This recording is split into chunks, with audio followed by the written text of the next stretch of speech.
Today I've pulled a card from the Wild Enchantments deck. It also comes with a very large hardcover book. So I'm gonna show you the card, read you the keywords from the little booklet that comes inside the box, and then read at least partial passages from the actual book. So let's see what we have today. This is an amazingly beautiful deck. My mom gave it to me for Christmas, actually. Let's see. And there's a lot of symbolism that I have to apologize I don't know well, but that's why I have the book. And you can see here, there's the moon phase. I believe this is maybe an astrology symbol, Ogham script, and rune. Alright, so this would be let's see what card. It's really nice because the little booklet actually has the pictures to show you, you can have sort of a quick glance. Alright, this card is Cleavers, Crystal Rivers, Water Snake, Subtle Spiral, Fluid Self, Bright Harmony. And then it gives the symbol up here is the moon. So that's some of them have the moon, some have other planets. So that's the moon. I'm going to mispronounce it, but this is Sale or Sail, maybe. And I'm also probably going to mispronounce Sigle. Anyway, I apologize. So let's see. Page 73. I originally saw this on Kickstarter and could not afford it. But I was asked what I would like for Christmas, and I said this. Alright, so this is the entry for Cleavers. As I write, rain pounds down on the roof, much as it has throughout December.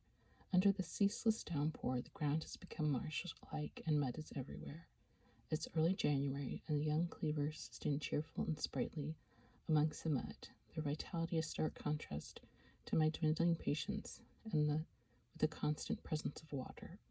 Yet their lively demeanor nudges me toward embracing the very element I find myself growing weary of. This is a plant that grows as if they were water flowing slowly upwards. Their growth is a winding journey, not choreographed by erosion forces like a river, but by the dance of light and the intricate patterns woven by neighboring plants. Collecting the little cleavers, they rest on my hand. They feel animated and vibrantly alive. There's no trace of the heaviness that's been weighing on me recently. It's a constant source of wonder to me how I forget in the realm of plants. In this very moment, it feels like precisely the medicine I've been seeking. Cleavers can only sustain their own height up to a certain point. Once they extend beyond the span of a hand, they lean on, gracefully wrap themselves around, and intertwine with any neighboring plant in a fluid weave. My hand glides along their tender, bright leaves and nimble stalks, and I can't help but smile. For a moment, I'm lifted out of oppressive, eternal dampness, feeling an urge to move my body with the fluidity of a water snake. The cleaver's growing stem puts out whorls of tiny laminate leaves, and from each node a captivating microcleaver, an axillary stem emerges, mirroring the elegant pattern with 6 or 7 leaves in each whorl. There's a rough, slightly sticky feel to the leaves and stems, the result of thousands of tiny hooked bristles, the bristles that allow cleavers to latch onto and climb over surrounding vegetation. It goes on further and talks more about the plant. And then there's a section that says water snake, subtle spiral, fluid self. What encourages flow and fluidity in my body? Where am I allowing myself to become too still and stagnant? How do my emotions flow and what helps them move with more ease? Where and why do I feel emotionally stuck? What does healthy interdependency with others feel like? Where am I overly dependent or avoidant in a way that might smother other people or keep others at a distance? And then it goes on to talk about traditional ways that this plant has been used, botanical information, safety information if you're using it, then correspondence about the symbols. So the ogum here stands for the willow, water, spiritual growth, forgiveness. The rune here stands for vitality, brilliance, and the sun. And the moon in the corner is for water, tides, rhythm, change, and intuition. And so that is the Wild Enchantments deck.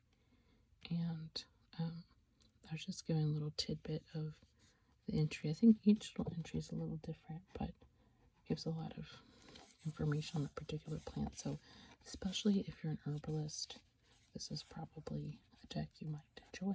But it's also just visually very stunning. So I hope you got something out of this today, and hope to see you again soon.